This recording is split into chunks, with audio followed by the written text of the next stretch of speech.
Oh, welcome to week 14. My name is James J. I'm going to start us off this week with a poem by Wallace Stevens. Wallace Stevens was an insurance salesman who went on to become one of the most well-known American poets of the first half of the 20th century. The Snowman. One must have a mind of winter to regard the frost in the boughs of the pine trees crusted with snow, and have been cold a long time to behold the junipers shagged with ice, the spruces rough in the distant glitter of the January sun, and not to think of any misery in the sound of the wind, in the sound of a few leaves, which is the sound of the land full of the same wind that is blowing in the same bare place for the listener who listens in the snow, and nothing himself beholds nothing that is not there, and the nothing that is. So that's Wallace Stevens. I figured I'd start this week out with Stevens because he's one of those poets that I for a long time I thought I would want to enjoy, and I spent some time reading his poems, and I didn't for quite a bit. And this wasn't Wallace Stevens' fault, but just his voice, his way of doing things was so different than mine, as far and both in terms of geographically where he came from, the kind of northeastern part of the U.S., as well as being separated by half a century, and I just couldn't get into him.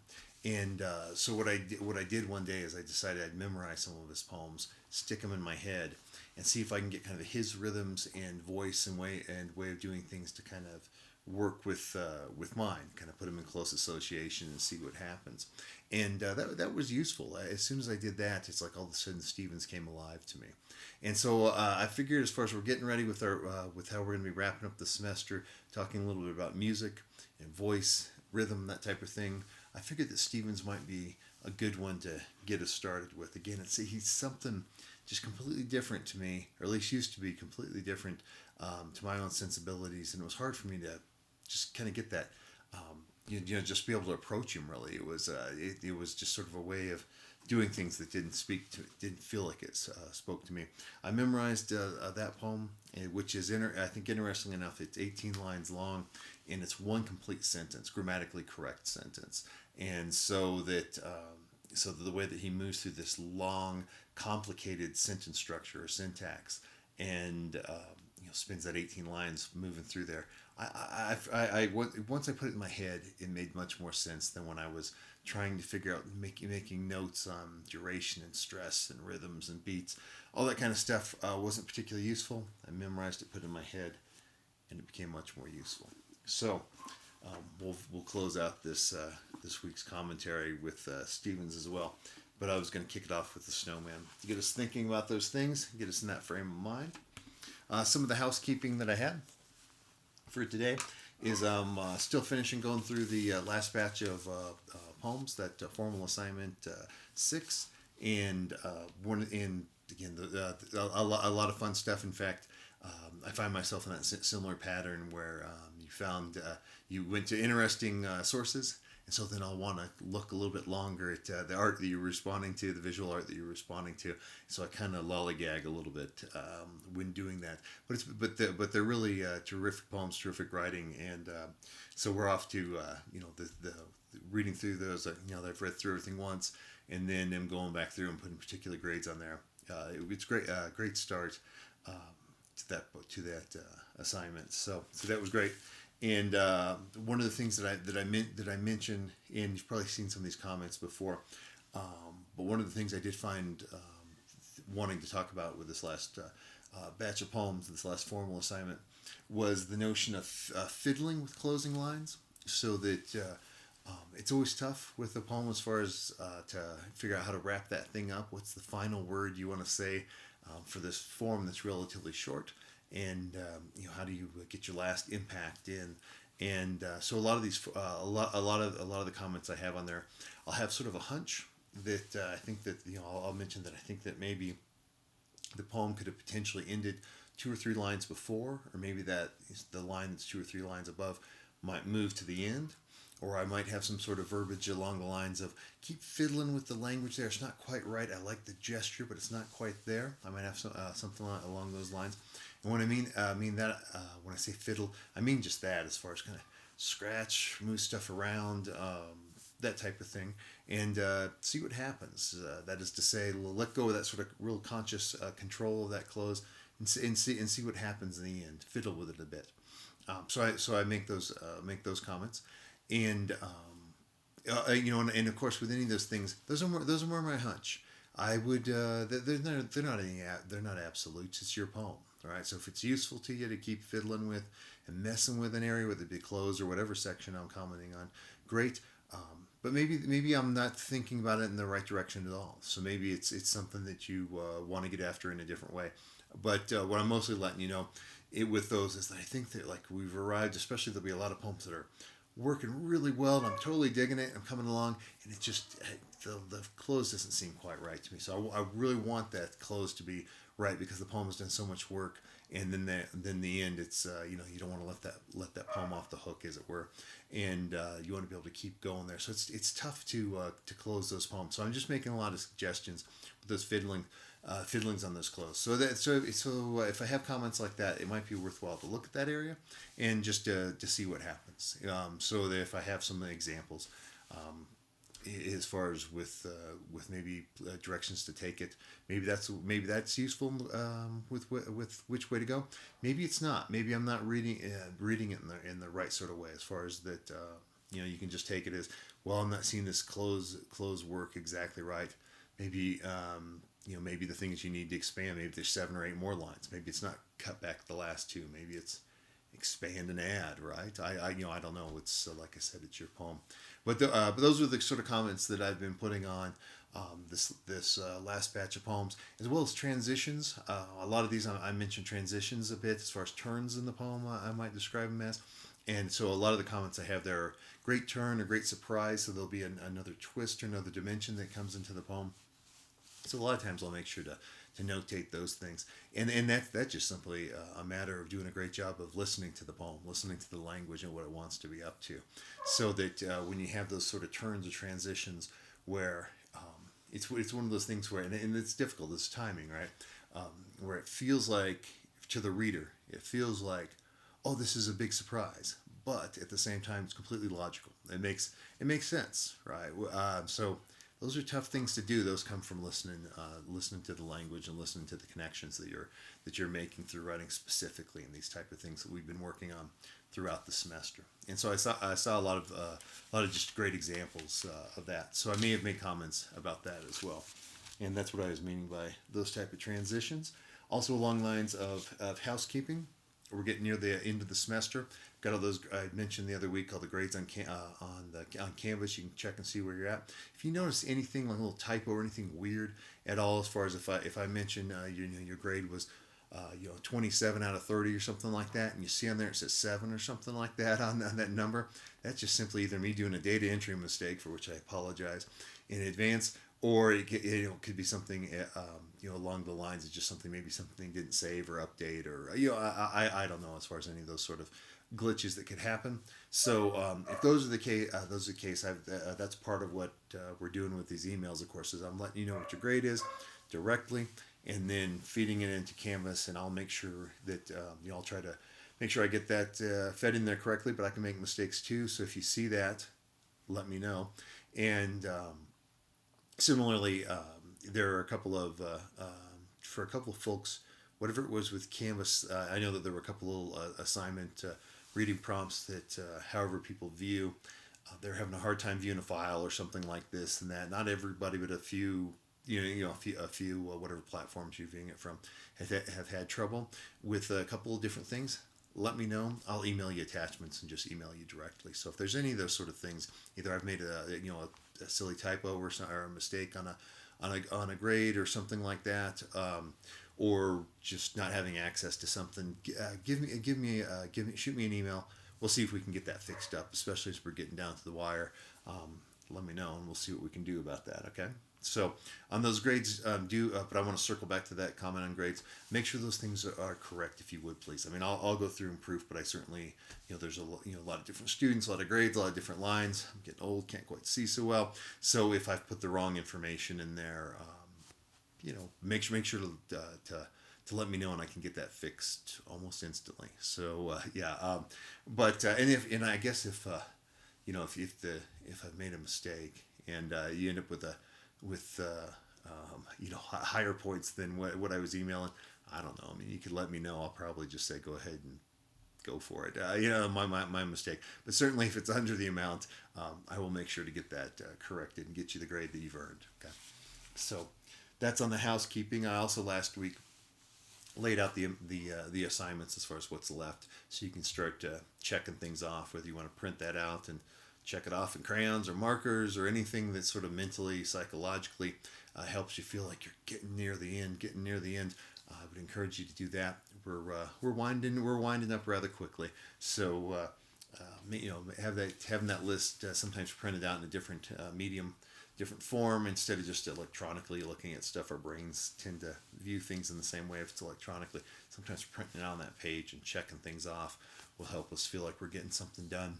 And as well as then the last thing with that last assignment, I'd given folks the option, if they wanted to write it out by hand and then just send me the image of the poem, that you could do that. And some folks took advantage of that. So I thought that was great. I think it is important for us to get out of at least the same kind of mindset that we can sometimes get fixed in when we're always looking at flat screens. That's always the case, particularly right now when we're doing things, so much of our life has become virtual or online, so that it's worthwhile to change things up a little bit. And for folks that did that, I hope that was something a little bit different. I mean, I think it would be, but I mean different and potentially enjoyable and useful. So let's see what else we have coming down the line here. I've got assignment 7, our last formal assignment. Let me pull that up here. We can take a look at that thing. And in this one, we're going to be writing a poem in response to music, or sort of under the influence of a musician or of a certain style of music, as it were. In this writing assignment prompt, which is in your module there, I start out by quoting former poet laureate Robert Pinsky. And Pinsky has written quite a bit about the connection between poetry and music. And he has one of the books in particular that I go to is he has one called Singing School, and he's working off of an old William Butler Yeats, a line from a William Butler Yeats poem, with the idea of singing school. As far as where we go for our influence is as far as writers, are the writers that have inspired us over the past. And of course, Yeats, being a poet, blurs the notion of song and poem, because they are very related things. And we go to that kind of to our past, to those that preceded us with their writing of their music, and then we take our influence from that. So throughout this semester, we've been talking about writing under the influence of different looking at different art forms, theater, all sorts of other arts. So that fits right in with what we are up to. So I figured I would start out with a little quote by Robert Pinsky from that Singing School. And it goes along the lines of, Pinsky says, "Musicians dealing with a new or difficult piece may speak of getting it under your fingers." And I know there are a few folks that in this class from your writing that are musicians. And this would be the point, if we were meeting in person, I would very much want to turn over some of the discussion to those folks and be able to start talking about some of the technical aspects of being a musician. I'm not a musician.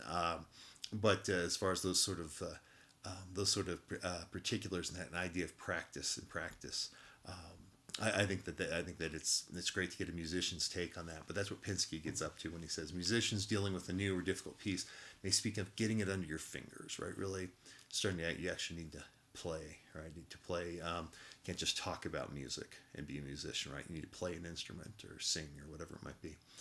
Similarly, he says athletes, meaning something similar, refer to body knowledge. That is, so if you're if you're an athlete and you're playing whatever sport that is, your body just sort of knows how to do things at some point after you start practicing and practicing and practicing. I think about I like to play Irish hurling or Irish football, and there's certain ways of lifting the slitter with the roll lifts and jab lifts and that kind of thing. And when you're doing that with the hurl, you don't ever think I'm going to scoop at a 60-degree angle at the ball so as to, that's not the way it works, right? Just lift the ball, right? Rise the ball, whatever it might be. So that's just something that your body starts to take over. It's from practice, and you can certainly examine the thing, but really at some point it's a matter of doing the thing, right? Whether it be a musician, athlete, that kind of stuff. The art of poetry has its equivalents, he says. A certain kind of knowledge comes from following the dance between sentences and lines as they coincide or pull against one another in a shifting multitudes of ways and degrees. While we certainly could scan, like all the poems we've been writing so far, start marking notation, duration, rhythms, that type of stuff.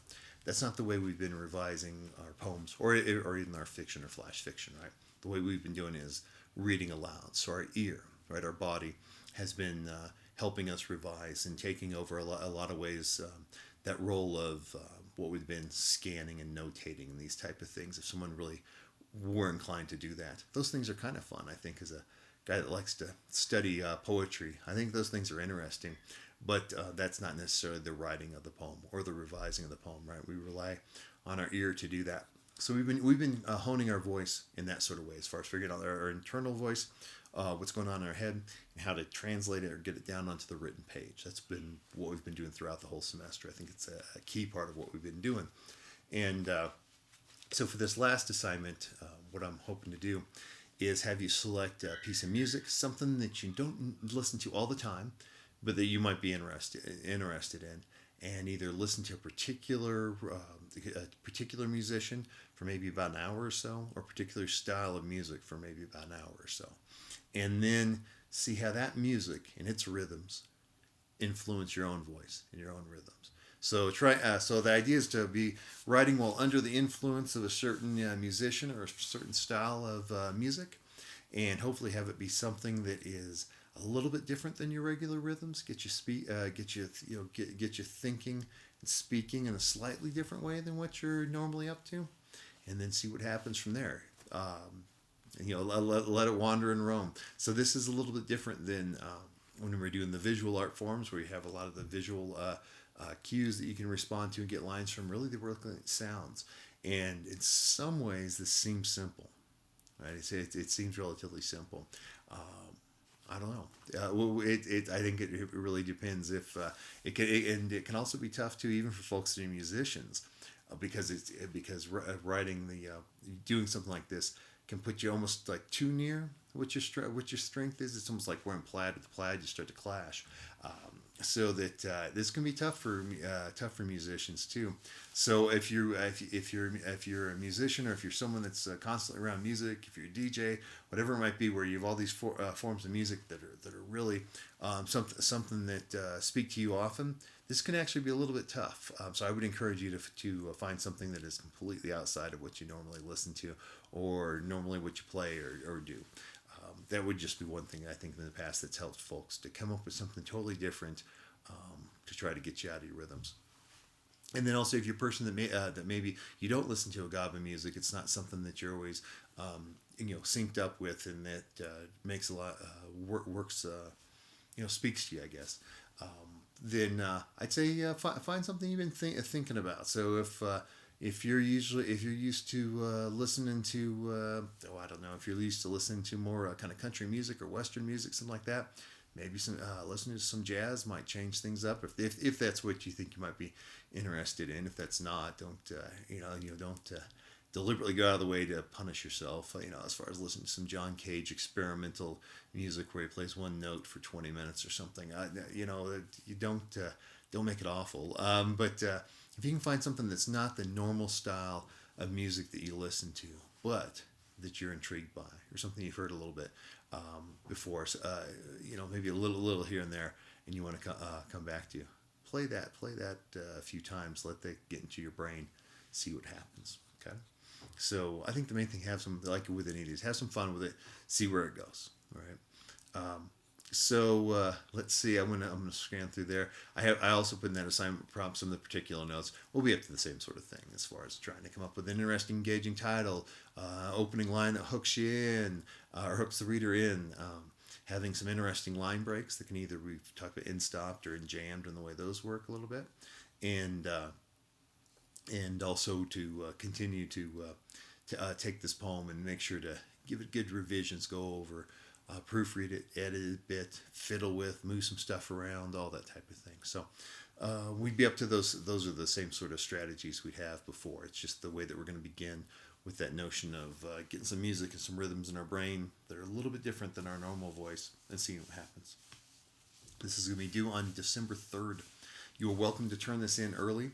As with any of these things, you can always turn them in early. Don't mind looking at them. I know we're getting ready to wrap up the semester, so December 3rd is our date on that thing. And if you get them into me early, all the better.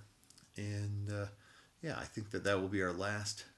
That's our last formal assignment. So it seems like it just kind of blinked and the time's gone by. But yeah, there we are. So. Email me if you get stuck, have any questions about that, looking for any clarifications on that. But I think the main thing is I'd say in the old days, like you'd want to turn to a different dial on your radio. If you normally listen to this station, turn it to another station, see what happens. Or if you dial in with, or if you do that like Alexa or whatever it might be, get Alexa to pick something different for you. See what happens. So. I'll be closing out. We have two quizzes left, so we'll have one next week and then the week after that, as well as that little kind of final compilation of quizzes that'll be coming up at the end there.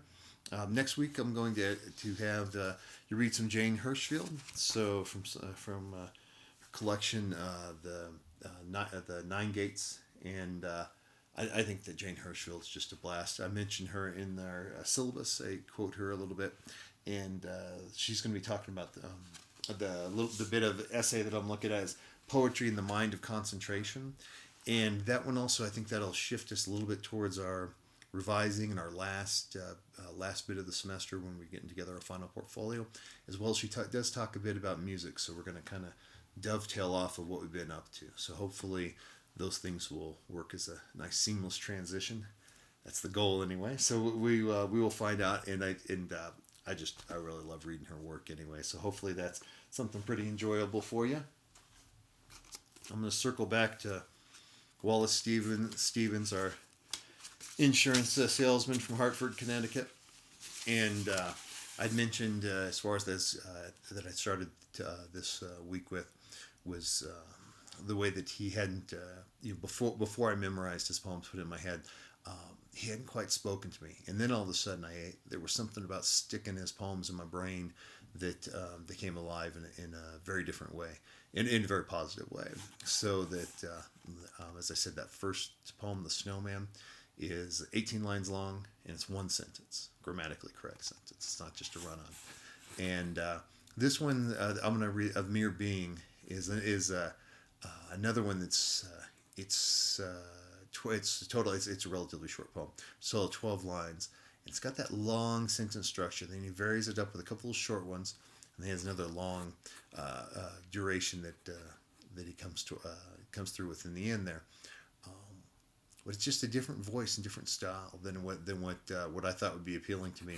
So I'm going to close with that. And so, as I said, his lifestyle was different than mine, or probably than most of us. He also was back in the day when they would, a lot of the folks that were up in the Northeast would then go down and so the retirees. Well, I guess they still do that, I suppose. The retirees would go down to Florida. So he'll write about being in the winter and the snow and all that kind of stuff. And then he's got a palm tree that he's writing about down in Florida. In this one, I never thought I'd really like that sort of thing, but I think it's a lot. I think what he does with it's a lot of fun. Of Mere Being. The palm at the end of the mind, beyond the last thought, rises in the bronze decor. A gold-feathered bird sings in the palm, without human meaning, without human feeling, a foreign song. You know then that it is not the reason that makes us happy or unhappy. The bird sings, its feathers shine, the palm stands on the edge of space.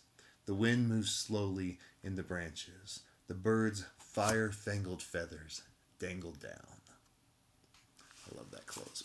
All right, so that wraps us up for this week. Plenty of stuff left to do. Keep chipping away at it. I think we're getting there slowly but surely. So keep working on these things. If you get stuck on anything, shoot me an email. We'll see if you can get you unstuck. Okay. All right. Thanks for tuning in. I know it's been potentially. I mean, this has just been a weird semester for everybody as far as with all the things going on in the universe. And thanks for sticking in there. You're at week 14 on this module, and only a couple more to go, and we'll be all wrapped up. Okay. Good luck. Bye-bye.